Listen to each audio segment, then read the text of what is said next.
नमस्कार दोस्तों, मेरा नाम है अंशुमन नायक और आप सभी का बहुत बहुत स्वागत है इंडियन डिफेंस न्यूज के डिफेंस टॉक सीरीज में, जहां पर हम रोज नए नए डिफेंस अपडेट्स के बारे में बात करते हैं। तो चलिए देर ना करते हुए आज की वीडियो शुरू करते हैं।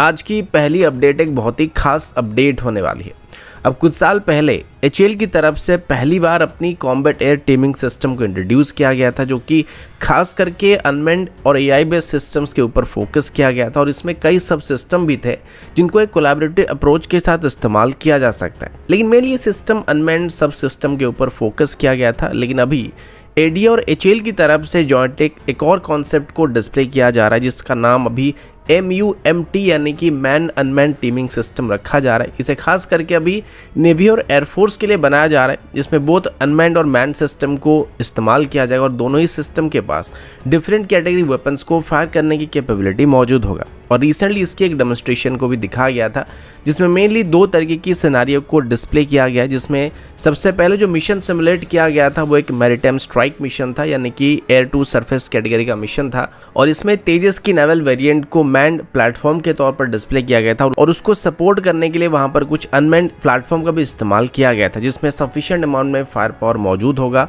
और ये ऑटोनोमसली भी एयर टू सी मिशन को कर पाएंगे। इस तरीके की कैपेबिलिटी इनके पास मौजूद रहेगा। दूसरे सिनेरियो की बात करें तो वहाँ एक VVR एंगेजमेंट को दिखाया गया था, जिसमें तेजस की ही नेवल वेरिएंट को मैन प्लेटफॉर्म के तौर पर दिखाया गया था। साथ ही इसके साथ मल्टीपल अनमैन्ड एयरक्राफ्ट को वहां पे दिखाया गया था, जो कि खास करके उस दौरान VVR वॉरफेयर के लिए डिजाइन किए गए थे। फिलहाल के लिए तो एक कॉन्सेप्ट है, लेकिन आगे चल के फ्यूचर में किसी भी कोऑर्डिनेट अटैक को करने के लिए काफी काम आने वाला है और खास करके दुश्मन को गुमराह करने के लिए काफी काम आने वाला है, जिसमें दुश्मन के मन में जो डाउट पैदा होगा उसका फायदा हमको मिलने वाला है।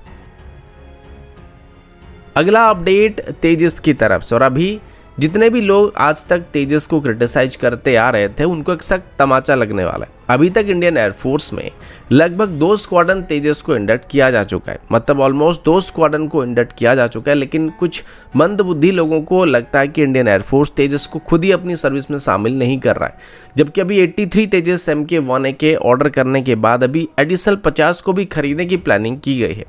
अभी तक तेजस के जितने भी यूनिट्स को डिलीवर किया गया था उनको कहीं पर भी एक्टिव ड्यूटी में डिप्लॉय नहीं किया गया था। हालांकि जब चाइना के साथ टेंशन बढ़ा था और पाकिस्तान के साथ भी टेंशन बढ़ा था, तब कुछ दिन के लिए तेजस की कुछ यूनिट्स को सुलूर से फ्रंट लाइन में डिप्लॉय कर दिया गया था। लेकिन अभी फाइनली ये बात कंफर्म कर दिया गया कि तेजस को फॉरवर्ड एयरबेस में डिप्लॉय करना शुरू कर दिया जाएगा और इसके लिए अभी तेजस की पहली स्क्वाड्रन को अवंतीपुरा एयरफोर्स स्टेशन में डिप्लॉय करने का फैसला किया जा रहा है। Awantipora air force station Srinagar air force station के काफ़ी करीब आता है और किसी भी ऑफेंसिव और डिफेंसिव ऑपरेशन को करने के लिए इसका इस्तेमाल किया जा सकता है। सबसे पहले कारगिल वॉर के दौरान भी इसको सबसे बड़ी मात्रा में ऑपरेट किया गया था और मेजर ऑपरेशन को यहाँ से लॉन्च किया गया था। इसके अलावा फ्यूचर में जब तेजस MK-1A को भी इंडक्ट किया जाएगा, तब भी इसकी पहली स्क्वाड्रन को श्रीनगर एयरफोर्स स्टेशन या अवंतीपुरा एयरबेस में कहीं पर डिप्लॉय किया जा सकता है, या हो सकता है एक और स्क्वाड्रन को राजस्थान के करीब भी डिप्लॉय किया जा सकता है। अगला अपडेट इंडियन एयरफोर्स की एरियल टैंकर की तरफ से है। अभी हमारे पास IL-78 एयरक्राफ्ट पर बेस 6 एरियल टैंकर मौजूद है, जो कि बिल्कुल भी सफिशिएंट नहीं है, क्योंकि हमारी टू फ्रंट की सिचुएशन को देखते हुए हमें मिनिमम 12 से 18 एरियल टैंकर की जरूरत है, जिस वजह से पिछले कुछ सालों में इंडियन एयरफोर्स की तरफ से 6 MRTT एयरक्राफ्ट को अपनी सर्विस में शामिल करने का प्लान किया गया था। बीच में ऐसे एयरक्राफ्ट को लीज पर भी लेने की कोशिश किया गया था और अभी भी कोशिश किया जा रहा है, लेकिन साथ ही एचएएल की तरफ से अभी 6 सेकेंड हैंड बोइंग 767 एयरक्राफ्ट को एक्वायर करने का फैसला किया गया था, जिनको एचएएल की तरफ से MRTT एयरक्राफ्ट में कन्वर्ट किया जाता है। और ऐसा करने के लिए अभी एचएएल और इजरायल एरोस्पेस इंडस्ट्रीज के बीच एक एग्रीमेंट को साइन कर दिया गया। प्राइमरीली इंडियन एयरफोर्स की तरफ से अभी मिनिमम 12 एरियल टैंकर को ऑपरेट करने का प्लान किया जा रहा है, जिसमें पहले फेज में 6 MRTT एयरक्राफ्ट को सर्विस में इंडक्ट करने का प्लान किया जा रहा है। और इसके अलावा अभी फ्रांस से A330 प्लेटफॉर्म को भी हासिल करने के लिए बातचीत किया जा रहा है।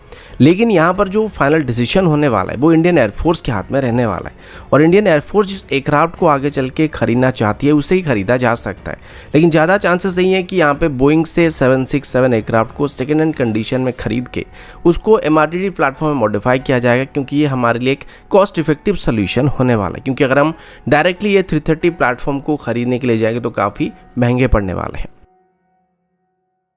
अगला अपडेट भारत, अर्मेनिया और अजरबैजान की तरफ से। रिसेंटली आपने देखा होगा अर्मेनिया और अजरबैजान के बीच एक बहुत ही बड़ी लड़ाई हो चुकी है जिसमें अर्मेनिया को हार का सामना करना पड़ा था।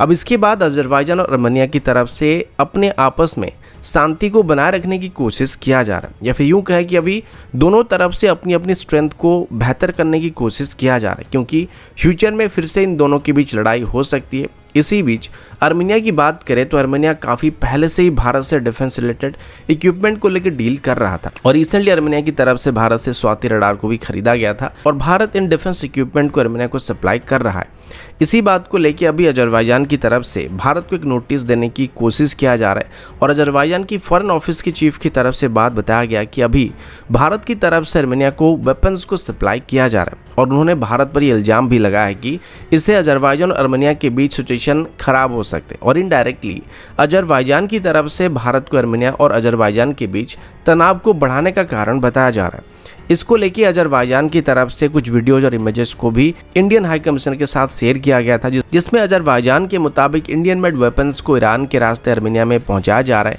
अब इस पर मुझे नहीं लगता कि अजरबैजान को भारत पर कोई इल्ज़ाम लगाना चाहिए या डालना चाहिए। अगर वो वेपन्स भारत की तरफ से अर्मेनिया को सप्लाई किया भी जा रहा है तो उसमें हमारी कोई गलती नहीं है। अगर कोई हमसे कोई डिफेंस सिस्टम को खरीदता है तो हम उसको सप्लाई करने वाले हैं और अजरबैजान वही देश है जो हर बार कश्मीर इशू को लेके भारत का नहीं बल्कि भारत के खिलाफ पाकिस्तान का साथ देता है, तो हमें इससे कोई फ़र्क भी नहीं पड़ने वाला है। हमसे जो भी डिफेंस इक्विपमेंट को खरीदने वाला हम इसको बेचने वाले हैं। तो दोस्तों अभी के लिए इतना ही, मिलता हूँ आपसे अगले वीडियो में, तब तक के लिए जय हिंद, वंदे मातरम।